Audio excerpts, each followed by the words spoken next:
Today on Keats Theater, I'm covering the life of sex symbol and 1930s platinum blonde bombshell, Jean Harlow. It is thought that she got the unique platinum blonde color of her hair from using Clorox bleach, ammonia, combined with Lux soap flakes. Hope you enjoy my video today. China seas, and your magic dream of adventure come true. The Orient, land of thrilling romance. Indochina, Malay, Singapore. Fabled cities, the meeting place of souls weary of the humdrum drabness of civilization, thirsting for the siren call of danger, the bizarre, the different. Where carmine lips entice and laughing eyes beckon, here was a notorious yet picturesque, dangerous yet fascinating trio. There was the master of the most adventurous ship on the China seas, Skipper Gasco, and the lady known as China Doll, the mystery man, whom everyone knew, yet no one knew. You're with me from now on, or I'm going to break that pretty little neck of yours just like an ocean.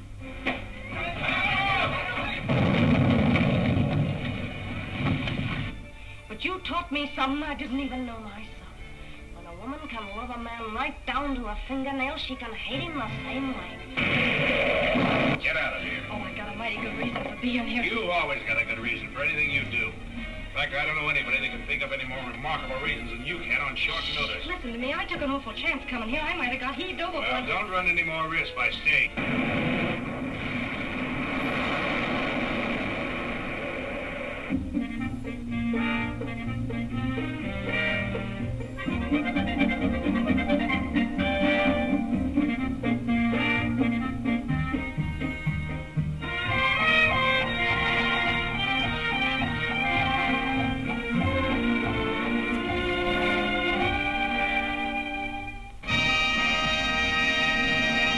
On June 7th, 1937, at the young age of 26, 1930s sex symbol Jean Harlow died suddenly. There's an often heard version of the story blaming Harlow's mother, whose Christian Science religion, it said, prevented daughter Jean from seeking the medical treatment which might have saved her. Followers of Christian Science believe that founder Mary Baker Eddy's 1875 book called Science and Health provides the necessary information to treat all sicknesses, including the aremic poisoning which took the life of lovely young Jean Harlow. Yet Christian Science apparently played no part in what happened, for Jean Harlow was under a doctor's care when she died at Los Angeles Good Samaritan Hospital just before noon, June 7, 1937. It's much more likely that catching scarlet fever at age 15, as well as frequent bouts with influenza, were responsible for Harlow's tragic, untimely death. In 1930, just 7 years before, Jean Harlow, with her famous platinum blonde locks, had burst onto the Hollywood scene in the Howard Hughes film Hell's Angels.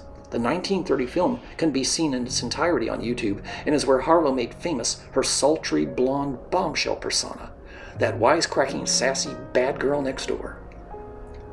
There was another 1930s blonde bombshell on the horizon, namely Mae West, but Jean Harlow had a different style.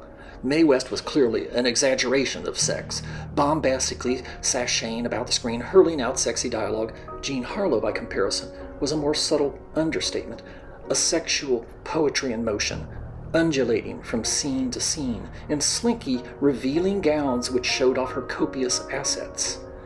Filmgoers' eyes were invariably glued to the screen, watching breathlessly as Harlow masterfully fashioned every scene to fit her signature titillating style. With her lush platinum hair, Jean Harlow was radiantly beautiful, her acting stellar, her comedic timing impeccable. An adoring public eagerly lapped up the bad girl image she created, and Harlow was featured in a succession of starring roles with actors like Clark Gable, William Powell, and Spencer Tracy.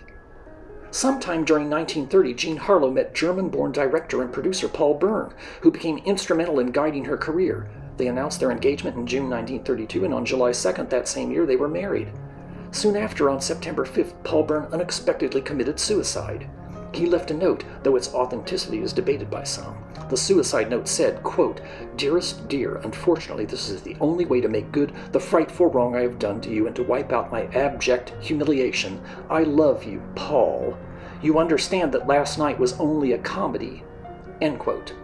With the scandal-ridden decade of the 1920s still fresh in everyone's mind, although the investigative authorities accepted that Harlow's husband had killed himself, other theories quickly emerged. Paul Bern's studio, Metro-Goldwyn-Mayer, was suggested, covered up what was really a murder, wanting to avoid the ruin of leading star Jean Harlow's successful career. Some thought that the possible assailant was none other than Paul Bern's common-law wife, Dorothy Millette, who just happened to be found dead a few days after Bern, also from suicide. Hollywood folklore has it that Paul Bern suffered from impotence, and it was to this unfortunate malady the suicide note pointed with his phrase, "my abject humiliation." A coroner's inquest was held, and friends of the deceased claimed that he often talked of suicide. According to an SF Gate article by reporter Katie Dowd, Paul Bern's physician, Dr. Howard P. Jones, testified that he knew the reason for his suicide, but would not divulge it to the public. This naturally led some to speculate that perhaps there was an illness involved, and that his suicide had been planned. After all, that might explain why Jean Harlow had spent that very night with her mother. In her 1944 book, The Gay Illiterate, columnist Luella Parsons likely provided the answer. She was one of the original gossip queens of Hollywood, even predating darling Hedda Hopper of hideous hat fame. Luella Parsons knew Jean Harlow well and wrote of her intense love for actor William Powell, whom she wished to marry. Husband Paul Bern might have found out about it and become even more depressed. To further complicate matters, though not commonly known at the time, Bern had never divorced his first wife, Dorothy Millette. It all might have become just too much for him to bear. Harlow wisely kept quiet during the inquest affair. Her acting career did not fall victim to any scandal, and from Bern's death on July 5, 1932, until her own on June 7, 1937, she achieved her greatest popularity.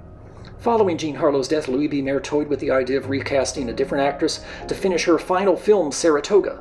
Loyal fans felt otherwise, and a flood of letters directed to Mayer at MGM changed his mind.